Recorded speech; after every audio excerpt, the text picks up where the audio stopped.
चुप चुप प्लीज करके सुनो।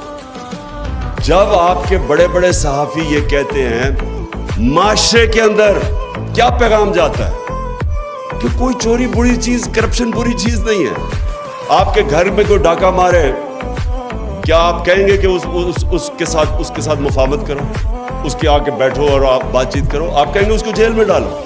तो करप्शन तो मुल्क के ऊपर डाका मारा जाता है, तो आप उसको कह रहे हैं कि नहीं जी इनसे बैठ के करो। तो मैं सिर्फ इस चीज़ के ऊपर, क्योंकि मैं ज़्यादातर तो अपने हमसाया एतजाज़ात से सब चीज़ से एग्री करता हूँ, लेकिन इधर मेरे दो दीन के ऊपर तो खैर हमारा मुख्तलिफ व्यूज़ है, लेकिन इसके ऊपर कि आप हर किसी से कॉम्प्रोमाइज़, पॉलिटिक्स होती है आर्ट ऑफ कॉम्प्रोमाइज़, लेकिन जिस वक्त आप करप्शन से कॉम्प्रोमाइज़ करते हैं, जनरल मुशर्रफ ने जो बिल्कुल सलमान राजा ठीक कह रहा है, वो जो NRO दिया था, कभी किसी ने एस्टिमेट किया है कि उसका इस मुल्क को कितना बड़ा नुकसान हुआ?